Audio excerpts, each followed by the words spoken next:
Is it a buyer's market or a seller's market? Well, that just depends on where you live. Today, we're going to take a look at the national market and what is the best place for buyers to grab the very best deal. Also, where do sellers have the most power? We're going to take a look then at locally how the Nashville, Tennessee market is faring. Let's start off with some facts, right?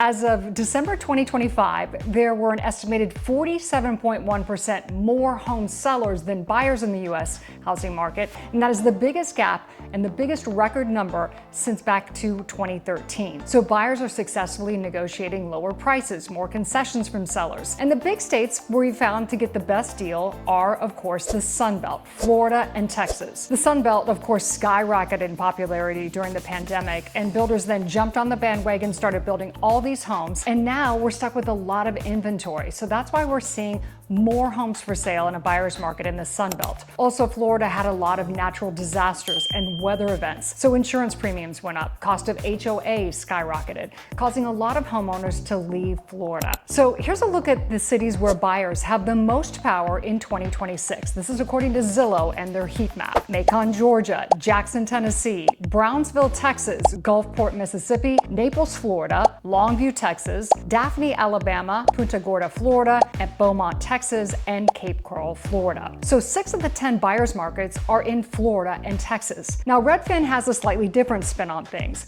There's another study out of Redfin that puts Austin, Texas and Dallas, Texas as huge buyer markets. In Austin, rents have gone down so much that in some cases buyers are choosing to rent instead of buying. For example, a home listed at about $500K would cost around $4,000 a month if you were to buy it. That same property, though, cost about $2,500 to rent.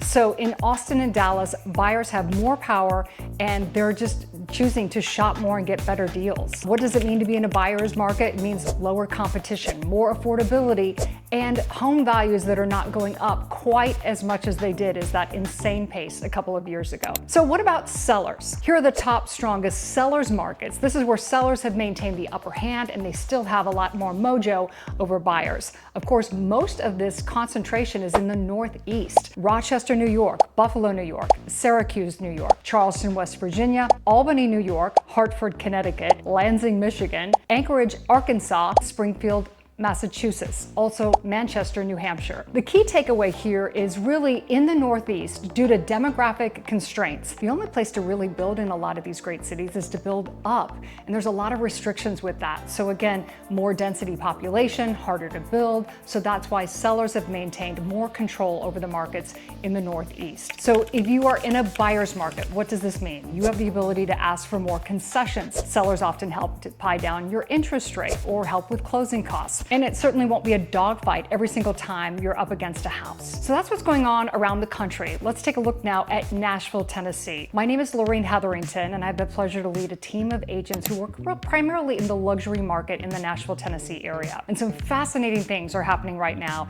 in the Nashville area. Let's go to the map, and I want to zone in on these 3 places where a lot of our buyers concentrate on. Of course, Nashville, Tennessee, Brentwood, and Franklin. Let's dive into these specific metrics: average sales price, new listings, total inventory, days on market. These are all things that we look at when we're in the weeds of data trying to help provide some clarity and guidance to our buyers. If you take a look at Nashville, the market here is holding and there are some fascinating twists. Let's take a look at this graphic. The average sales price in Nashville, Tennessee today is up 3% from 1 year ago. January of 2025, the average sale price was $851,000. Today, it's $880,000. Now here's what we're seeing the difference. New listings are way down. 38% fewer new sellers jumped in the market the last 30 days from 1 year ago. New inventory, though, as far as the total head count of houses, is up. Today, about 2,159 homes for sale. That's up about 160. So the takeaways are, it's taking longer to sell. It used to take 34 days to get a home here in Nashville into contract. Now it's taking 45 days. So not huge, but you do have a little bit more time to go home and think about your decisions. What does this all mean? Well, sellers in Nashville, Tennessee are still hesitant to put their homes on the market, which makes sense given all the news headlines. Prices, though, are going up. That 3% doesn't sound like a lot, but in reality, it's a price hike of around $30,000 a year for your average house. So Nashville, home prices are going up, but we have a lot more options to choose from. Now let's take a look at Franklin, Tennessee. Franklin, Tennessee is considered the darling of the South. It's consistently winning awards for one of the best places to live in the South. Franklin is about 30 minutes south of Nashville, Tennessee. It has amazing homes for sale and great public schools. The average sales price in Franklin, Tennessee today is $1,339,000. That's up 12% from a year ago. The average sale price a year ago was around $1,194,000. So again, a 12% jump year over year. As far as new listings, it's the same story that Nashville is seeing. New listings in Franklin, Tennessee, the last 30 days are down 32%. But total inventory, meaning all homes for sale, up about 11%. So the takeaway here is more homes for sale and you have more options to choose from. And as a buyer, you can take your time. But here's the rub. Prices are way up, 12% year over year in Franklin, Tennessee. So looking at this data as an agent who is in the weeds all the time helping guide clients, Franklin, Tennessee, quite frankly, is a runaway freight train. So if you're waiting for prices to crash, that waiting is actually costing you some serious money. Now let's take a look at Brentwood, Tennessee. Brentwood is an area that has gained in popularity because it's right in between Nashville and Franklin. It's known for some really expensive, gorgeous luxury homes and top-ranked public schools. It's straight up suburbia, and it's about 15 minutes to Nashville. The average sale price year over year in Brentwood, Tennessee, prices are up 14%. Last year, the average price was about $1.6 million. Today, it's $1,816,000. So huge jump in prices year over year. As far as new listings or sellers putting their house on the market, same story we're seeing in Franklin. New listings the last 30 days are down 27%. But if you look at the big picture and widen out your lens, total inventory is up about 22%. So again, more homes overall to choose from.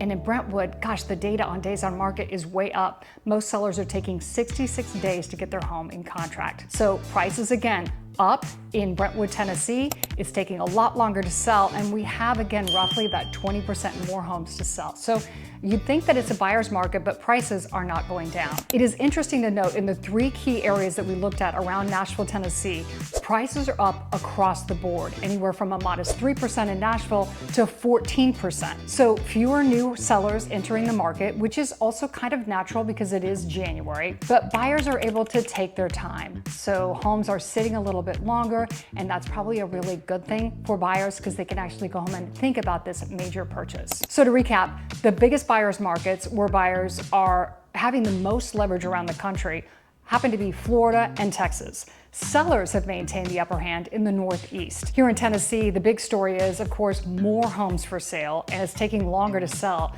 But prices in these key areas continue to go up, which as a buyer, you want to see that because eventually if you're investing in this area, you too will be a seller. What's in store for 2026? A lot really just depends on the interest rates and overall home affordability. I always tell people buy when it's a good time for you. And there's a golden rule that we never cross. If you're moving to Nashville, Tennessee, and you don't think you're going to stay here more than a year or two, it's time to sit on the sidelines, and that is the time for you to actually rent. But if you are moving here and committed to this area and this is going to be your new home for you or your family, just get that good team around you, study the data, and I always say find the smallest house in the nicest neighborhood that you can afford, and as the studies show, you're going to be making a great, solid investment. If you have any questions about moving to the area, again, my name is Lorene Hetherington. I lead a team of luxury agents who specialize in helping people buy and sell homes in the Nashville and Franklin area. If you have any questions at all about the market, or if you're considering a move, happy to hop on a phone call with you and we can just shoot the breeze about different neighborhoods that you might find appealing for you or your family.